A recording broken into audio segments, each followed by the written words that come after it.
سلام علیکم، بفرمایید. سلام علیکم. علیکم السلام. بیننده گرامی، خودتون رو معرفی کنید، از کجا زنگ میزنید؟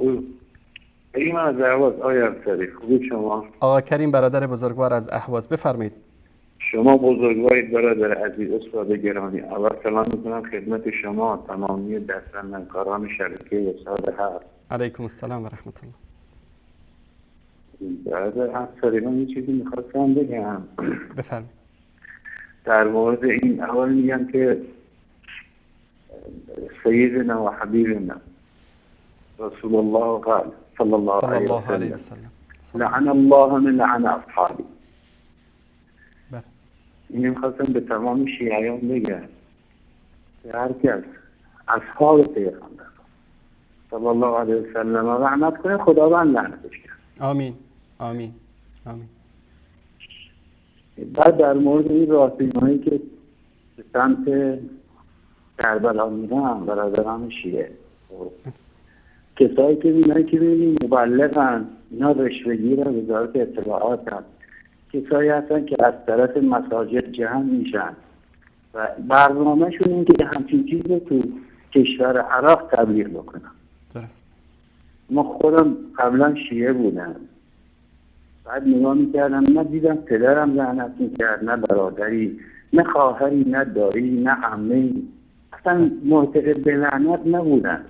برای تمام خلفا هم احترام میذاشتن. ولی این سیاست صهیونیستی این مجوسیانی که باعث شد این فرهنگ لعن و صبر رو راه بندازن و به مردم یاد بدن و بگن که آقا اینا ثواب داره.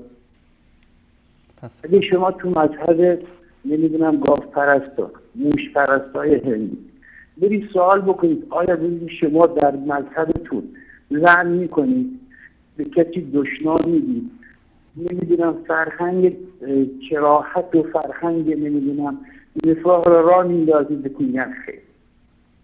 ولی این دیگه نمیدونم چه فرهنگی آخونده را انداختن در بین ملت.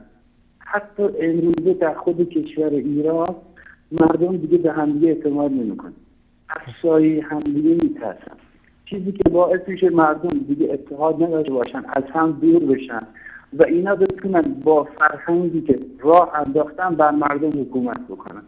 هدفشون هم همین. و یه تو ایران هست، همه هم میدونن، چیزی که تو حوزه ها راه میفته فرهنگ بشکه است. حالا من فکر نکنم درست باشه، نمیدونم تو شبکه شما اینو بیان بکنم، ولی بیشتر آخونده وقتی وارد حوزه میشن باید برن تو بشکه.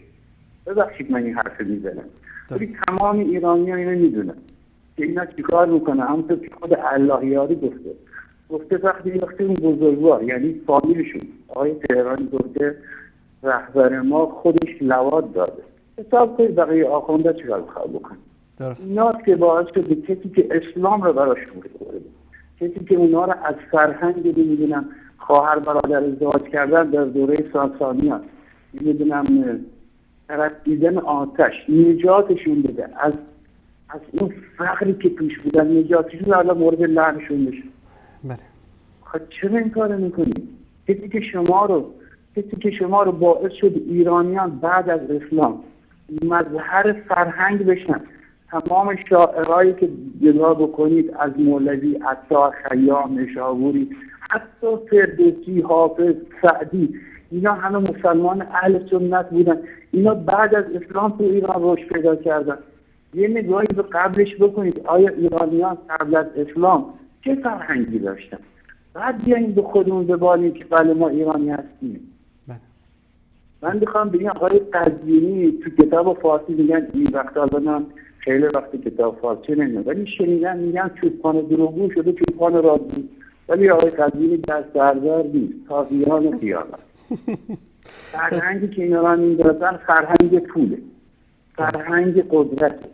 اگه کسی رو از قدرت گرفتی مثل اللهیاری یا آقای کمال حیدری که از عراق صحبت میکنه، وقتی اینا قدرت ازشون گرفتی مجبور میشن با اونایی که قبلا تو حکومت بودن مخالفت بکنن.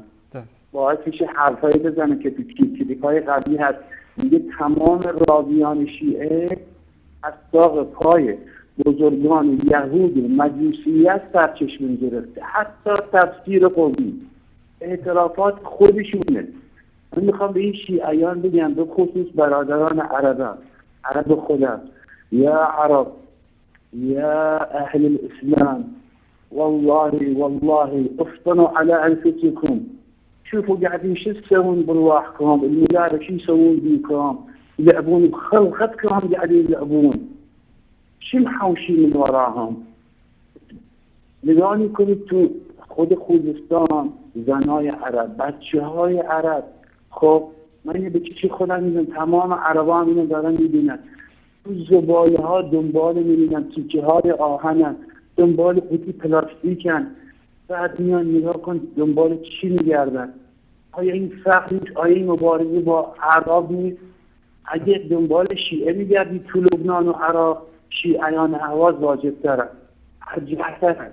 اگه دنبال عرب میگردید، خود عرب تو اهواز هست.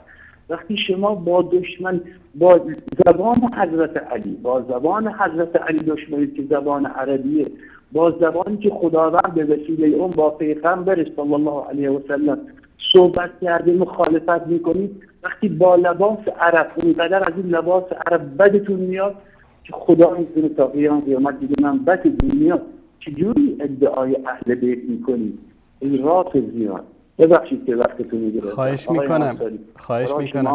دعا می‌فرستم. امیدوارم تمام شما تمام دستندرکاران این شبکه رو پشت و پناهتون خداوند باشه. آمین. برای منم دعا بکنید. آمین. الله متعال به شما سعادت دنیا و آخرت نصیب بکنه. تشکر از شما برادر عزیز. خیلی ممنون. خوشحال شدم آقای انصاری. منم همچنان. خدا نگهدارتون. خداحافظ شما. خدا.